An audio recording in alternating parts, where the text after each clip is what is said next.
भारत की सालों पुरानी परंपरा की डोर के ताने बाने से बुनकर बनी एक ऐसी चीज जिसने हमारे पूरे देश को एक साथ बांधा और देखते ही देखते हमारी पहचान बन गई। वो चीज थी खादी। मगर आगे बढ़ने की इस होड़ में जहां मशीनों ने हमें घेरा, वहीं ये महान परंपरा कहीं धुंधली होती चली गई। कपड़ा बनाने वाले कई बुनकरों ने अपना रोजगार खोया और साथ ही हमने खोई अपनी विरासत। इस खोई परंपरा को खोजने की मुहिम शुरू की है आचार्य श्री विद्यासागर जी महाराज ने। गांधी जी को याद कर लीजिए, वो हमेशा हमेशा उनका कमर कसी हुई रहती थी, कभी भी धोती नीचे जमीन तक जाती नहीं थी। कब भागना पड़े, कब उठना बैठना पड़े, स्वतंत्र। आप जीन्स पहन करके आ जाते हो, न बैठ सकते हो, न उठ सकते हो, न हिल सकते हो। इन्हीं पहनाव के कारण अनेक प्रकार के रोग आ गए। जितने भी चर्म रोग हैं इन्हीं पहनाव के कारण हो रहा है। और यदि हथकरघा चालू कर देते हो, अहिंसक तत्व मिलेगा, आरोग्य धाम बनोगे, स्वतंत्र बनोगे, मांगने की आवश्यकता नहीं पड़ेगी। सोचो, विचार करो।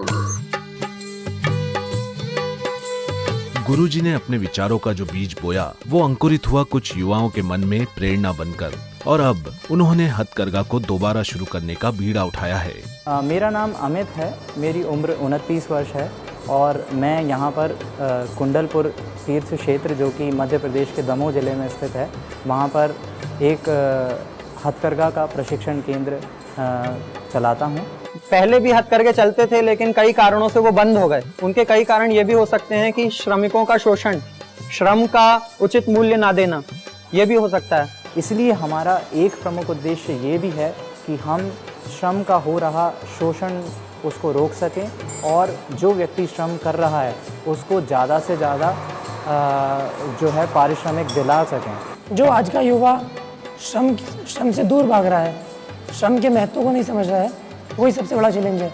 और इसमें भी जो अपनी सरकार की नीतियां रही हैं पिछले कई दशकों से, उसमें बेरोजगारी भत्ता आदि प्रदान करना, मुफ्त में दाल चावल प्रदान करना, तो जो युवा वर्ग है वो और भी आलसी हो गया है। तो हमने जो प्रशिक्षण केंद्र प्रारंभ किए हैं उसमें हम लोग सभी गुरुजी के आशीर्वाद से बाल ब्रह्मचारी और गृह त्याग करके एक सन्यासी जैसे हैं, और हमारा कोई बैंक बैलेंस नहीं है। जितना भी इसमें कार्य हो रहा है वो सारा उन्हीं में हम दोबारा लगाते हैं। मेरे जैसे 25-30 लोग काफ़ी अलग अलग बैकग्राउंड से आते हैं। हम लोग, कुछ लोग IIT से पढ़े हुए हैं, कुछ लोग अपनी अच्छी नौकरियां छोड़कर इस उपक्रम के साथ जुड़े हैं केवल गुरुजी की भावना को पूरा करने के लिए, अपने देश और समाज के लिए कुछ करने के लिए। हम यहाँ पर बच्चों को शिक्षा देते हैं, प्रशिक्षण देते हैं हथकरघा के माध्यम से कपड़ा बनाने का, और इसके माध्यम से जो व्यक्ति है वो अपने आप को पहचान पाता है कि अगर हम श्रम करेंगे तो हम उपार्जन कर सकते हैं, आजीविका कर सकते हैं बड़े अच्छे से, हमें किसी की नौकरी करने की आवश्यकता नहीं होगी।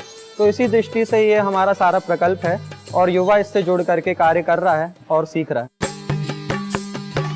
इस पूरी प्रक्रिया में जरूरत थी पहले इस काम को खुद सीखने की, और इसकी शुरुआत हुई इंदौर से। इंदौर में जो मध्य प्रदेश शासन का हथकरघा ट्रेनिंग सेंटर था उसमें हम लोग ने 4 महीने, हम लोग 13-14 लोग गए थे और वहाँ पे हम लोग ने 4 महीने ट्रेनिंग ली। हर व्यक्ति अलग अलग विभिन्न क्षेत्रों से थे। कोई मैनेजमेंट से था, कोई इंजीनियर था और कोई कला में था। तो अलग अलग क्षेत्रों से जब वो हथकरघा सीखने के लिए इंदौर में हम लोग पहली बार गए तो वहाँ पर सभी ने पूरे, क्योंकि गुरुजी के आशीर्वाद से अपन लोग ये सीख रहे थे, तो पूरी तत्परता के साथ, पूरी मेहनत लगन के साथ हम लोगों ने इसको सीखा। और अब धीरे धीरे हम इस प्रशिक्षण को, उसमें और सारी विधाओं को एकत्रित करके, बढ़ा करके, और वो प्रशिक्षण कम समय में और ज्यादा से ज्यादा प्रशिक्षण में विधाएं देने का लोगों को प्रयास कर रहे हैं। अलग अलग क्षेत्रों से आए इन युवाओं ने अपनी मेहनत और लगन से हथकरघा से कपड़ा बनाने की इस विधा को तो सीखा ही, साथ ही इसे और लोगों तक भी पहुंचाया। मगर ये सीख कर सिखाने का कारवां इन्हें ले पहुंचा बीनाजी बारा, और यहाँ से हुई इनकी शुरुआत। हमारे गुरुजी की प्रेरणा से खुलने वाला सबसे प्रथम सेंटर है। यहाँ का नाम बीना बारा है। एक जैन अतिशय क्षेत्र है जहाँ पर शांतिनाथ भगवान मूल नायक भगवान के रूप में यहाँ विराजमान है। प्रशिक्षण इसका पहला चरण जो होता है, हमारे यहाँ प्रशिक्षार्थियों को मूलभूत प्रशिक्षण जो है वो बुनाई में देते हैं, जिससे 15 से 20 दिन के भीतर ही वह इतना योग्य हो जाता है कि वह कुछ कपड़ा का उत्पादन करके अपना स्वाभिमान के साथ यहाँ पर रह सकता है। ये जो जब काम शुरू हुआ था, शुरू में सिर्फ यहाँ पर 2 लूम मशीन थी, उनसे ये सारा का सारा काम शुरू हुआ था। अब वर्तमान में ये लगभग हमारे पास में 50 मशीन है। ये पहले फेज़ में हम लोगों ने लगभग 25 से प्रशिक्षार्थियों को प्रशिक्षण दिया।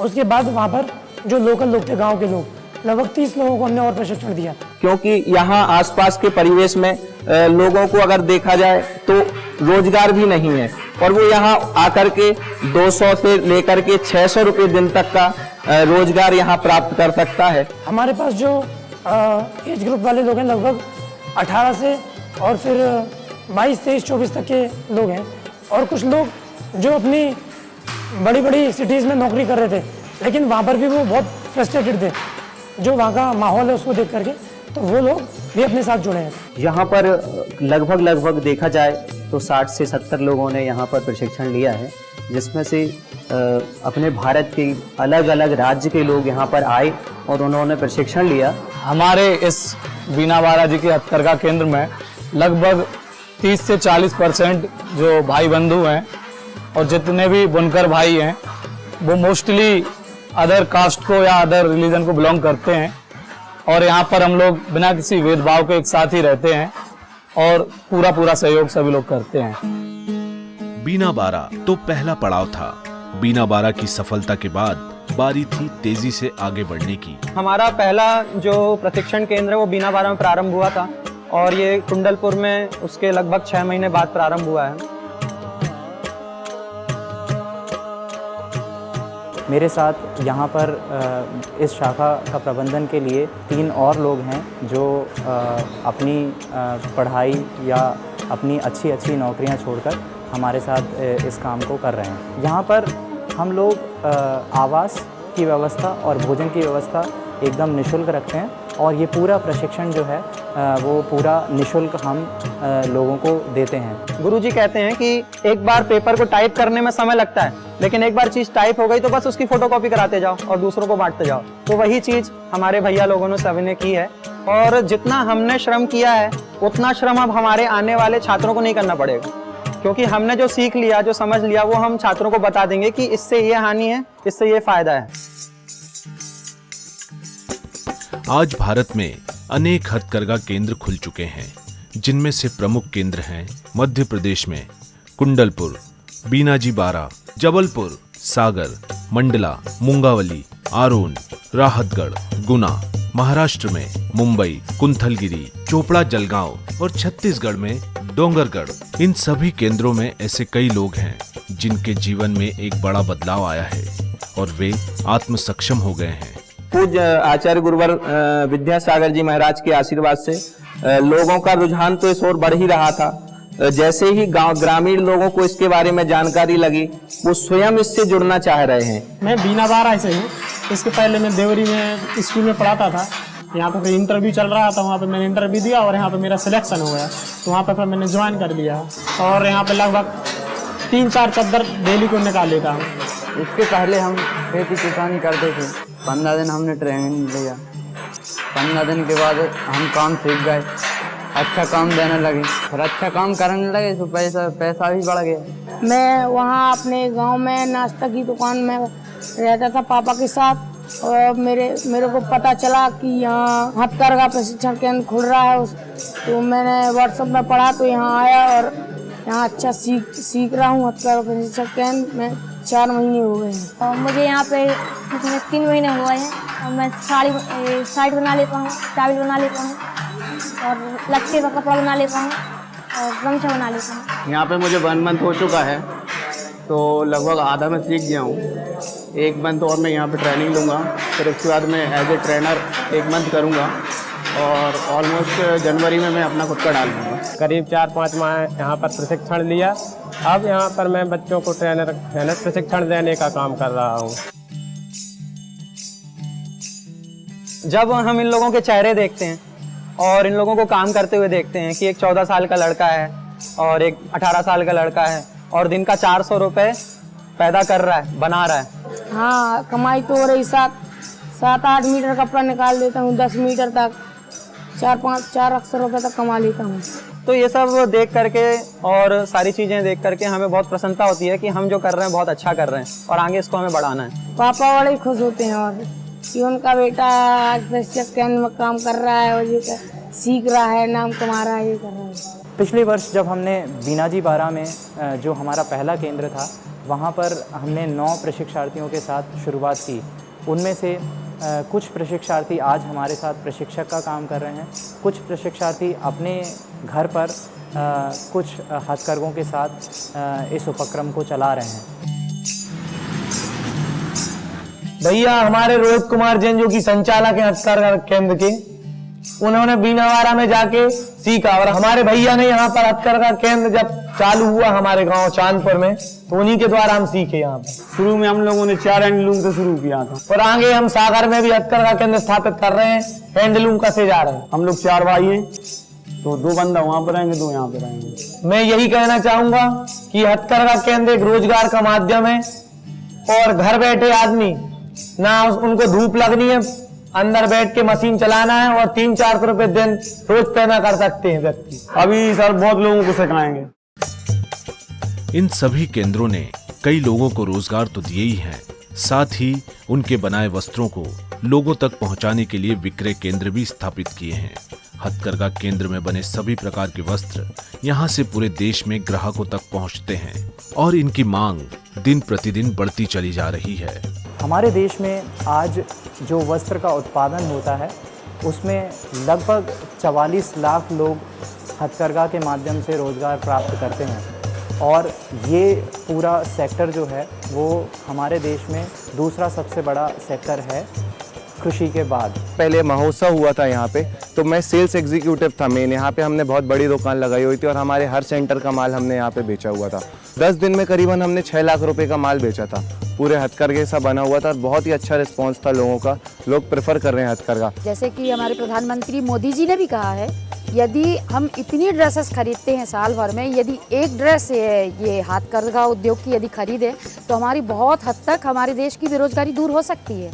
हम हैंडलूम को पॉपुलर करें, हमारे गरीब बुनकर जो इतनी मेहनत करते हैं उनके लिए हम सुविधा करें। आप देखिए, देखते ही देखते ग्रामीण इकोनॉमी में बदलाव आ जाएगा। एक जमाना था जब खादी आजादी की लड़ाई का एक सिंबल था, तब मंत्र था खादी फॉर नेशन।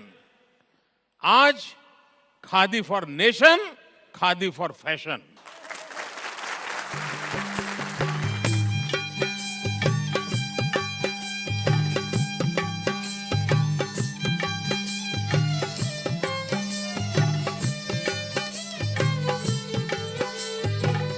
स्मृति ईरानी जी ने कुछ दिन पहले फोटो डाली थी, टेक्सटाइल मिनिस्टर ने, आई वियर हैंडलूम, तो लोगों ने हैशटैग करके उसको बहुत प्रमोट किया है कि आई वियर हैंडलूम। मेरी अभी व्हाट्सएप डीपी भी वही है, आई वियर हैंडलूम। हर सिक्के के 2 पहलू होते हैं। तकनीक ने जहां हमारा काम सहज बनाया है, वहीं प्रकृति को नुकसान भी पहुंचाया है। हथकरघा केंद्र लोगों को रचनात्मक आजादी भी दे रहा है, साथ ही इसके अन्य कई लाभ हैं। इस सिक्के का दूसरा पहलू भी अच्छा ही है। हथकरघा उद्योग आप लोग मेरे आसपास देख रहे हैं, उस उद्योग को सेटअप करने के लिए हार्वर्ड और स्टैनफोर्ड जैसी यूनिवर्सिटीज़ कहती हैं कि ये उद्योग लगभग 0 कार्बन फुटप्रिंट के साथ चलता है। मतलब बिना किसी बिजली के, बिना किसी ऐसे उपक्रम के जिससे प्रकृति को हानि होती हो, हम आसानी से अपना ये रोज़गार कई सारे लोगों को रोज़गार दे सकते हैं। 4 महीने खेती करता है व्यक्ति, बाकी समय खाली रहता है। अगर ये चीज़ एक और उसने सीख ली तो वो खेती के साथ इसको भी कर सकता है। फिर कभी खेती में लॉस हो गया, कभी बाढ़ आ गई, कभी सूखा पड़ गया, तो उसको कोई हानि नहीं पड़ेगी और उसको आत्महत्या इत्यादि नहीं करना पड़ेगा। जो शहरीकरण हो रहा है तो उसको शहरीकरण को अपन रोक सकते हैं। गांव के लोग बाहर जाते काम के लिए, वहाँ पर उनको बहुत सारे दुख झेलने पड़ते हैं। गांव का व्यक्ति जाके बॉम्बे में जाके रहता है, बेंगलोर में जाके रहता है, झुग्गी झोपड़ी में रहता है, इधर उधर भटकना पड़ता है। तो अब इसके थ्रू अपन गांव में ही उनको व्यवसाय उपलब्ध करा देंगे तो वो अब गांव में ही आराम से अपना व्यवसाय स्थापित कर सकेंगे। जो लोग आज बेरोजगार हैं और जो बुनकर हैं जो काफ़ी पहले से बुनकरी कर रहे हैं लेकिन आज उनके पास कुछ कार्य नहीं है, तो उन लोगों को भी आकर्षित करने के लिए हम नेक्स्ट फेज में उन लोगों को भी अपने साथ जोड़ेंगे। जो लोग विकलांग हैं, मानसिक रूप से या शारीरिक रूप से विकलांग हैं, तो भी वह चरखा चलाकर और धागा बनाकर, गठान बांधकर, सिलाई कर कई प्रकार से रोजगार प्राप्त कर सकता है। और रोजगार के साथ एक स्वावलंबी जीवन जीने की, अहिंसात्मक जीवन जीने की और परोपकार की भावना को लेकर के वो सीख सकता है। यहाँ लोगों को रोजगार मिलने की संख्या है हथकरघे में ज्यादा है और पावरलूम में कम, क्योंकि पावरलूम कोई गरीब व्यक्ति नहीं लगा सकता लेकिन हथकरघा एक गरीब व्यक्ति भी लगा सकता है। हमने ऐसा एक पढ़ा है कि 1940 के पहले भारत में किसी भी तरह का चर्म रोग नहीं था। ये चर्म रोग का मुख्य कारण कि जो कपड़ा अपन पहन रहे हैं उसमें एयर वेंटिलेशन नहीं होता है। जो हथकरघे का कपड़ा होता है उसमें जो घसाव होता है धागों के बीच में, वह घसाव कम होता है पावरलूम की अपेक्षा, जिस कारण से जो आपका शरीर होता है उसमें शरीर में हवा का संतुलन बना रहता है, जिस कारण से चर्म रोग आदि नहीं होते। आप सोचो, एक इंजीनियरिंग करता है बच्चा, वो 4 साल इंजीनियरिंग करके निकालता है तो भी उसको 3 लाख के ऊपर का पैकेज नहीं मिलता, और हम लोग उसको 2 महीने में बिना कोई कॉस्ट के, कोई भी वर्किंग कैपिटल के, उसको 2 महीने में वो 20,000 रुपये महीने का कमाने लगा। पूरी दुनिया में अगर किसी कपड़े के ऊपर ये लग जाता है कि ये हस्त निर्मित है, हथकरघा का प्रोडक्ट है, तो उसकी क्वालिटी के हिसाब से उसको प्रीमियम भी मिलती है। तो हम उस प्रीमियम को इनकेश करना चाहते हैं और उससे हमें जो लाभ होगा वो लाभ हम जो हमारे यहाँ कार्य कर रहे हैं उनके बीच में ही वितरित करने वाले हैं। आचार्य श्री की प्रेरणा का वो बीज आज एक वृक्ष बन चुका है और धीरे धीरे इसकी जड़ें अपनी जगह और मजबूत करती जा रही हैं। हमारे देश हित में आए इस बदलाव को संपूर्ण रूप देने के लिए हमें अधिक से अधिक संख्या में आगे आने की आवश्यकता है। हम सिर्फ इतना कहना चाहेंगे कि आप सक्षम हैं, आपके अंदर योग्यता है, बस आपको कुछ सीखना है और आपको किसी का नौकर बनने की जरूरत नहीं होगी, आप खुद मालिक बन सकते हो। केवल अगर अपन सर्विसेज प्रदान करते हैं तो सर्विसेज के दम पर अपन इतना आगे नहीं बढ़ सकते। प्रोडक्शन जब तक नहीं होगा किसी भी चीज़ का तब तक अपना देश आगे नहीं बढ़ सकता, और उसके लिए युवाओं का एकजुट होना बहुत आवश्यक है। जो मुंबई में स्लम एरिया है और जो लोग भी हमसे जुड़ना चाहेंगे, हम कोशिश करेंगे पहले उनको यहाँ प्रशिक्षण दें, और प्रशिक्षण देने के बाद उनके यहाँ अगर उपयुक्त जगह हुई तो वहाँ हथकरघे लगाएंगे। आज भी अगर अपन बुनकरों की स्थिति को देखते हैं तो हमारे पास कई 55 वर्ष के, कुछ 60 वर्ष के और बहुत से ऐसे जो सेवानिवृत्त हो चुके हैं। तो नया जो वर्ग है वो कभी भी इनसे जुड़ नहीं पा रहा है। गांधी जी रहे हों, विनोबा भावे जी रहे हों, आचार्य श्री शांति सागर जी महाराज रहे हों, उनकी जो लेगेसी है हम उस लेगेसी को आगे आने वाली जनरेशन को पास कर सकें, जिससे अपनी आने वाली जनरेशन भी ये सब देखकर गौरवान्वित हो सके। अभी आप किसी भी डॉक्टर के पास जाओ तो डॉक्टर बोलता है कि आप सात्विक भोजन करो। मैं आपको बोलता हूँ कि थोड़े दिनों के बाद डॉक्टर बोलेंगे कि आप सात्विक कपड़ा पहनो, और वो सात्विक कपड़ा अगर कहीं बन सकता है तो सिर्फ हथकरघा में बन सकता है, जिसमें किसी भी प्रकार का कोई मिक्सिंग नहीं होता। प्योर कॉटन, प्योर लिनन के कपड़े बनेंगे और वही हमारा उद्देश्य है। मेरा मानना है कि हथकरघा एक सोच है जो पूरे देश को जातिवाद, धर्मवाद से हटाकर एक कर सकती है। ज़्यादा से ज़्यादा लोगों को इसमें भागीदार बनना चाहिए और इसका और ज़्यादा प्रचार प्रसार भी होना चाहिए। लोगों में जागरूकता लाने की आवश्यकता है। 2 चीजें होती हैं, एक होती है आस्था और एक होता है ज्ञान। आस्था में आपके पास चीज दिखती नहीं है, कोई प्रामाणिकता नहीं है कि ये चीज ऐसी है ही, लेकिन आप विश्वास कर रहे हो किसी के शब्दों पर कि ये चीज अच्छे से हो जाएगी क्योंकि कहा गया है। लेकिन जब हम उसको करते हैं, करने के बाद उसका हमें अनुभव आता है, तब वो प्रामाणिक हो जाता है कि इसको हमने किया तो हमें ये रिजल्ट मिला। तो अभी जितने लोग आए हैं वो आस्था के बल पर आए हैं, और उस आस्था को ज्ञान में भी कई लोगों ने परिणमित कर लिया है। कई हमारे छात्र जिन्होंने अपने गांव में जाकर के ये चीज प्रारंभ की है, उन्होंने अपने ही परिवार के और आसपास के बेरोजगारों को रोजगार दे करके और वो अच्छी आजीविका कर रहे हैं। तो उनको उस चीज का अनुभव भी प्राप्त हुआ है और उनकी आस्था को विश्वास और प्रगाढ़ हुआ है।